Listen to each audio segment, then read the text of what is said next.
Hello everyone, welcome to our channel. I am Ashish and in this video I will teach you about the anatomy of scalp. We'll talk about the extent, layers, arterial supply, nerve supply and all the associated clinicals related with this topic. But before we begin all these headings, let's start with a brief introduction.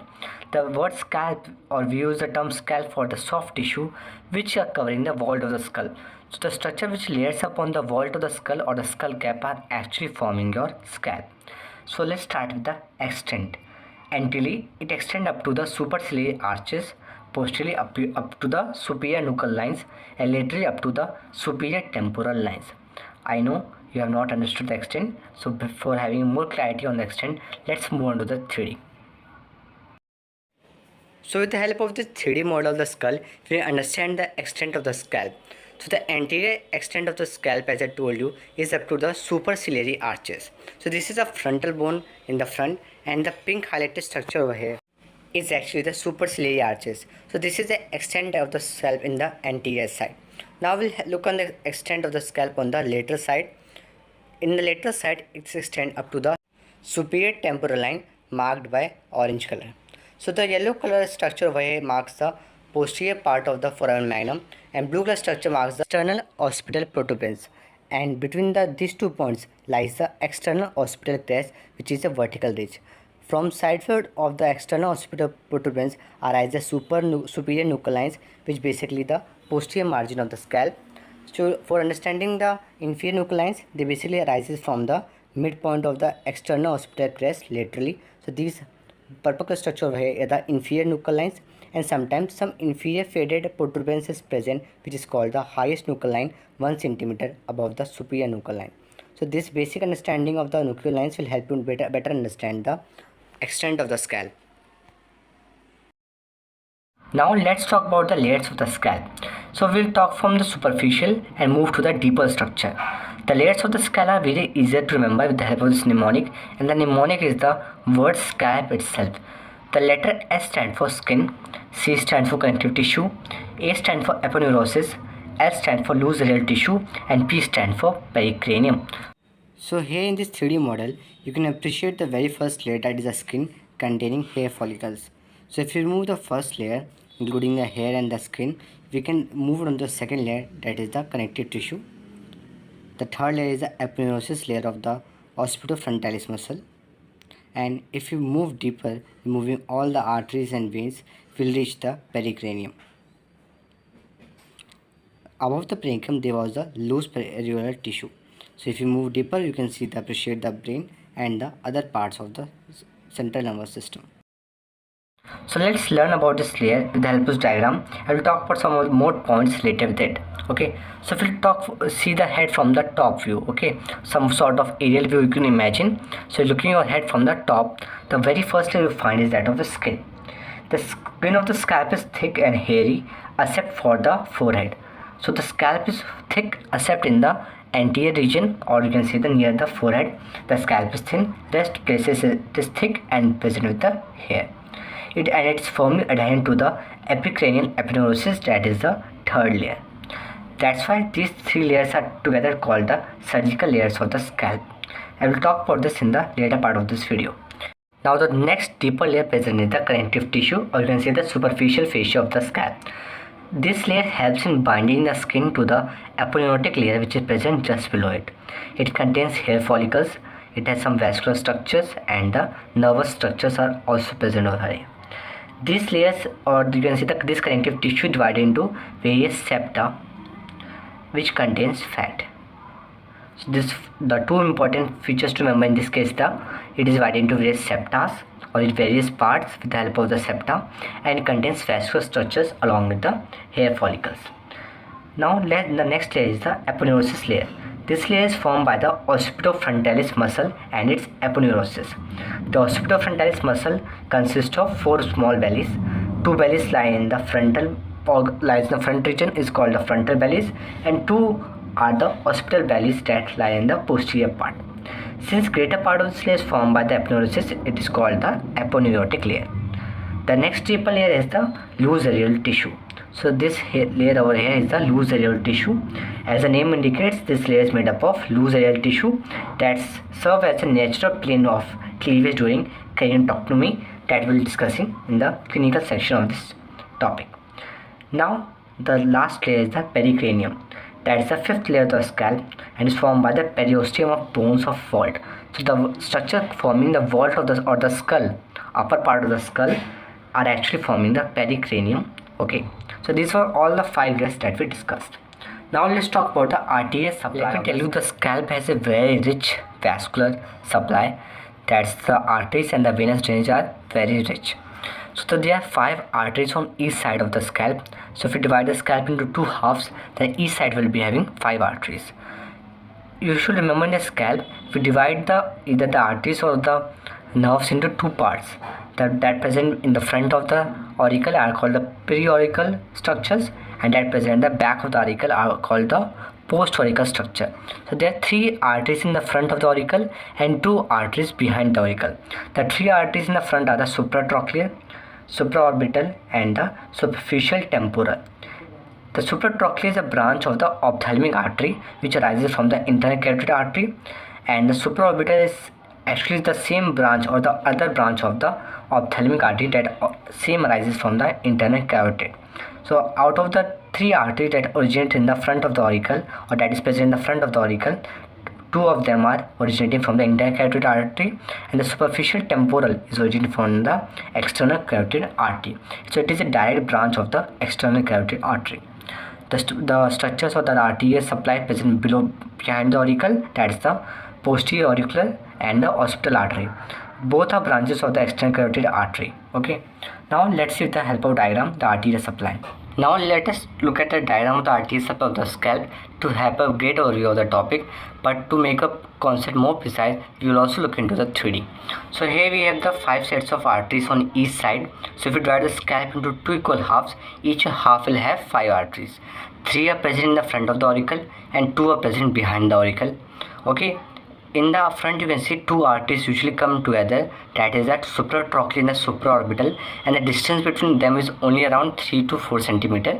So these 2 are the branches of the internal carotid artery, while rest of the branches are of the external carotid artery. So we have supratrochlear, supraorbital, superficial temporal. Behind the auricle, obviously the name of the artery will be posterior auricular, and near the occiput we have the occipital artery. So the names of the arteries are very simple. See, supratrochlear, supraorbital, I think all of you might be knowing. In the temporal region we have the superficial temporal, and in the posterior part of the auricle we have the posterior auricular, and near the occiput or the occipital region we have the occipital artery. So in this 3D model you can see the highlighted region is the common carotid artery. Common carotid artery bifurcates into 2, the external carotid and the internal carotid, which are actually supplying the scalp. So the 2 of the arteries are from internal carotid or originates from the internal carotid, while the rest of the arteries originate from the external carotid artery. So this is the view from the above or the top, which is commonly found in your books. So in the anteriorly, let's look at the arteries which are situated, which are the supratrochlear and the supraorbital artery. So near the central region, just 1 centimeter away from the midline, you can appreciate the which artery, that is the supratrochlear artery. So highlighted artery over here is the supratrochlear artery of the left side. Similarly, you find an artery on the opposite side. Just 3 to 4 centimeter away from the supratrochlear artery, we have the supraorbital artery, which is again a branch of the internal carotid artery. Next artery over here in the temporal region, we have the superficial temporal artery. So you can appreciate the superficial temporal artery, which is again divided into 2 branches, parietal branch, and in the front side we have the frontal branch, which are not only anastomosis with the other arteries but also with among themselves. So arterial anastomosis is also seen with among the arteries of the scalp. Next artery over here behind the auricle, you can appreciate the auricle, that is the posterior auricular artery, and behind we have the occipital artery. So can you appreciate the anastomosis of occipital artery with the branches of the temporal artery. Now let us look at the nerve supply. So in the nerve supply you can appreciate the 10 nerves present on each half of the scalp. So if you divide the whole scalp into 2 equal halves, each half will have 10 nerves. In total we have 8 sensory nerves, and the motor part we have the 2 motor. All the motor nerve are the branches of the facial nerve, while the sensory may be the branch of either the trigeminal or the C2 or C3 cervical nerve. So let's look at the motor supply. So we have 2 motor supply, that is by the facial nerve, that are basically the branches of the facial nerve, the seventh cranial nerve. If we can divide the motor supply and the sensory supply into two parts, the pre-auricular supply and the post-auricular supply. Okay, so pre-auricular supply, again we have only one nerve, that is the temporal branch of facial, and the posterior auricular part we have the posterior auricular branch of the facial. Okay, pre-auricular basically कहाँ पर lie करता है, in the temporal region. So now name of the nerve will be temporal branch of facial, और posterior auricular मतलब just behind the auricle. So name of the nerve will be posterior auricular branch of the facial. So basically this supplies the occipitofrontalis muscle which lie in the scalp. And what about the sensory supply? So here the diagram you are looking at the sensory supply. So in total we have 8 sensory supply.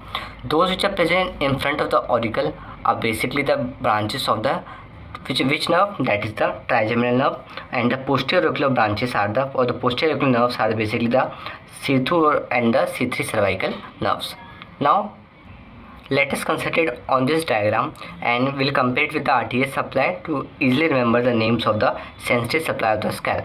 So in total we have the sensory supply, we have 8 nerves. 4 are present in the front of the auricle and 4 are present behind the auricle. तो anterior side में बस क्या होगा, again supratrochlear, supraorbital. These two nerves and the arteries usually go together. Okay, then we have in the temporal region we will having the zygomatical temporal and the auriculotemporal.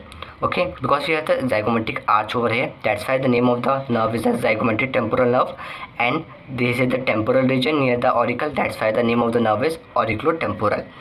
Then again we have the greater auricular at the posterior part of the auricle, and we have 3 occipital nerves, that is called the lesser occipital, greater occipital, and the third occipital nerve. This anterior part of the auricle, that is the pre-auricular nerves, are basically the branches of the trigeminal, while in the post-auricular part we have the branches of the either the C2 or the C3 cervical nerves. So greater auricular basically originates from the C2 and C3, while the lesser occipital and the greater occipital originate from the C2, and the third occipital originate from the C3 cervical nerve. So this was all about the nerve supply. Now let us look at the nerves. So the first nerve that we see in the center is the supratrochlear, which is the same situation as the supratrochlear artery. Next nerve over here, the supraorbital nerve. Now we have the zygomatic-temporal nerve in the temporal region. In the temporal region we have one more nerve which is called the auriculotemporal nerve. So in the temporal region we have 2 nerves, one in the anterior part, one in the posterior part, that is called the auriculotemporal. Now this is the fourth nerve, that is the posterior auricular nerve present behind the auricle, and then again we have the lesser occipital and the greater occipital is present on the posterior part. So this is the greater occipital. You can appreciate the length of the greater occipital from which derived its name. Then we have the third occipital or the least occipital nerve. So this was all about the nerves. तो हम अब देखेंगे clinical. So in clinical basically we have in total 7 to 8 clinicals related to the scalp that are very important, that are the surgical layers of the scalp. Basically the first, second and third layers are very adherent or very adherently stick to each other. That's why they are called the surgical layers of the scalp or the scalp proper. So if somebody asks you in the viva what is scalp proper, you have to just reply by this answer: first, second and third layer of the scalp, that is the skin, cutaneous or connective tissue, and the aponeurotic layer are together called the scalp proper, which form the surgical layers of the scalp. Then we have the black eye. If you blow on the head, then near the eyelids, the fluid accumulation or the blood accumulation may accumulate in the eyelid, which will lead to the black eye. And again we have the dangerous area of the scalp. Basically the black eye and the dangerous area of scalp is related to the fourth layer, which is nothing but the loose areolar tissue. And then again the 3 more clinical related to the scalp are the safety valve hematoma, cephalohematoma, and the Kappert succedatum, which basically refers to the accumulation of the blood or the fluid or the abscess in the near the pericranium of the scalp. So basically this was all about the clinical and the things you must know about the scalp. So if you like the video, hit the like button and do subscribe and share channel. Thanks for watching.